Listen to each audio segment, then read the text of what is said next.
CNN just destroyed Donald Trump's Nobel Prize ambitions, and yet, somehow we have a feeling that won't stop the taco president from self-promoting. Nothing ever does it? Welcome to Occupy Democrats. I'm David Reddish. As you probably know by now, Donald Trump has a strange obsession with winning a Nobel Peace Prize. Why? I have thoughts, so stick around. Since his return to the White House, the ever-bronzed, always demented president has tried to demand a prize rather than trying to earn one. Here's a little recap. He hasn't brokered a ceasefire in Gaza or Ukraine, the cornerstone of his 2024 re-election pledge.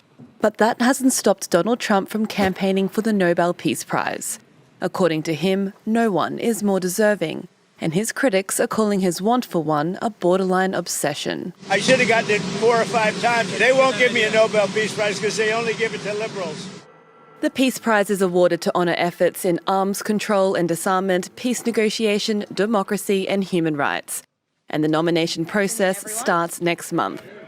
The president has now ended conflicts between Thailand and Cambodia, Israel and Iran, Rwanda and the Democratic Republic of the Congo, India and Pakistan, Serbia and Kosovo, and Egypt and Ethiopia. It's well past time that President Trump was awarded the Nobel Peace Prize. 12 hours on a train. President Trump was recently overjoyed when a journalist asked African presidents who should win the award, and was particularly delighted when foreign leaders played along. I appreciate the questions. Very nice, actually. For the record, Pakistan did nominate Trump for the Nobel Peace Prize before withdrawing his nomination over his airstrikes in Iran.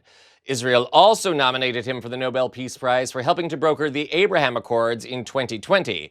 That's a normalization treaty between Israel and a few minor Arab nations that has little real diplomatic effect.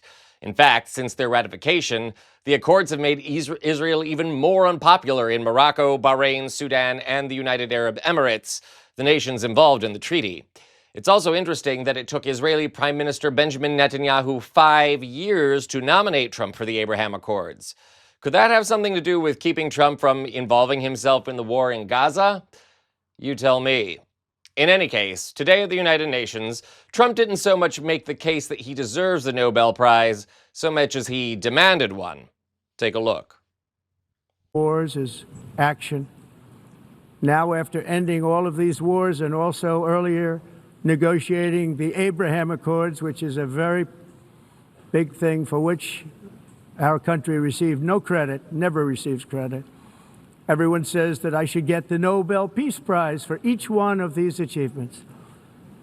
But for me, the real prize will be the sons and daughters who live to grow up with their mothers and fathers, because millions of people are no longer being killed in endless and unglorious wars.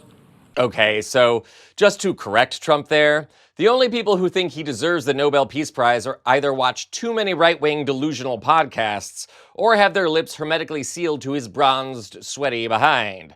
And if you don't believe me, stick around. Following his little tirade at the UN, again, see our videos for more on that, CNN did a postmortem, emphasis on the dead part, for his speech. And fact-checker Daniel Dale had some major thoughts. Now, this is a longer clip, but to really understand Trump's delusion here, the real-world situation, and why this Nobel Peace Prize is so absurd, watch the whole thing. Check it out.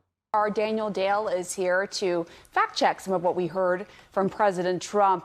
One of the claims that President Trump has made repeatedly, he made it here today, is that he has ended 7 wars, and he said today that he did that without any help from the UN. Let's listen. I ended 7 wars, and in all cases they were raging with countless thousands of people being killed.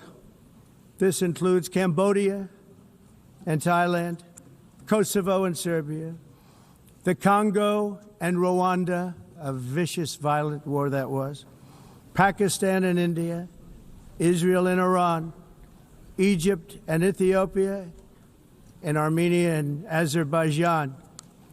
It included all of them. No president or prime minister, and for that matter, no other country has ever done anything close to that. And I did it in just 7 months. It's never happened before. There's never been anything like that. I'm very honored to have done it. And of course, he said this against the backdrop that he believes he deserves the Nobel Peace Prize. But give us a fact check on what we just heard from President Trump there, Daniel.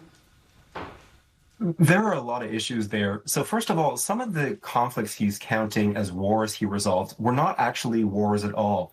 For example, Egypt and Ethiopia have argued over an Ethiopian dam project on the Blue Nile, but they were not in a raging war in which thousands of people were being killed. Similarly, Trump has claimed that he prevented conflict between Serbia and Kosovo from resuming, but they were not in a raging war either. In addition, the conflict involving the Democratic Republic of Congo and neighboring Rwanda has not actually been resolved. We have good reporting from just a day ago talking about how hostilities have continued despite the peace deal that was signed under President Trump. And then in addition to that, India denies that President Trump was responsible for mediating its ceasefire, its truce with neighboring Pakistan. So a whole lot of issues with just that one claim. And Pamela, there were a whole bunch of other claims that were just out and out false. So I don't even have time to run through all of them. But on inflation, President Trump said that grocery prices are down during this presidency. They're up, and the pace of the increases is accelerating as the tariffs take effect. He has claimed that inflation has been defeated in general. No, inflation is also accelerating. It was 2.9% last month, up from 2.7%. He said that European electricity bills are high, which is true, but that ours are coming way down. No, in the U.S., they are increasing sharply, up 6.2% in August compared to a year prior.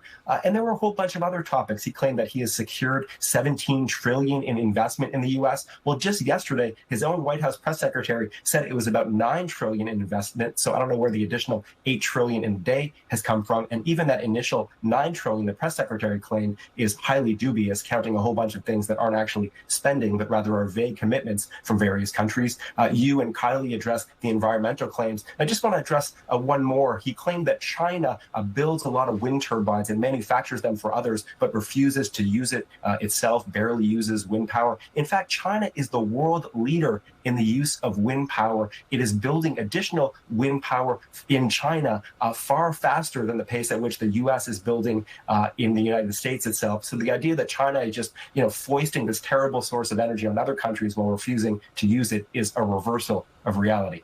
So once again, to reiterate, Donald Trump did not in any way stop 7 wars. In fact, he has actually prolonged wars in Gaza and Ukraine by not taking a tougher stance with Russian President Vladimir Putin or Israeli Prime Minister Benjamin Netanyahu. Those are 2 wars, by the way, he promised to end on his first day in office. He's also made multiple attempts since then and failed every single time. So no, he doesn't deserve a Nobel Peace Prize. But here's the real question I want to pose to you, something raised in passing by Mr. Dale there. How much of this Nobel obsession has to do with the fact that Barack Obama won the Nobel Prize after just 8 months in office, which just so happens to be where Trump is right now? So many of Trump's policies seem tooled to be specific to undo or repudiate something Obama did. In fact, is it just me, or is the entire right-wing nincompooposphere somehow obsessed with Barack Obama, a man who hasn't been president for almost 10 years? What is that about? I have my theories, but that's another report for another time. For the moment, I will merely point out that Trump has little to no chance of winning anytime soon, so I predict he will start talking about a rigged Nobel Peace Prize vote. He would have a much better chance of winning if he'd stop whining and actually govern. And I bet the rest of the world would stop laughing at him, too. This is Occupy Democrats.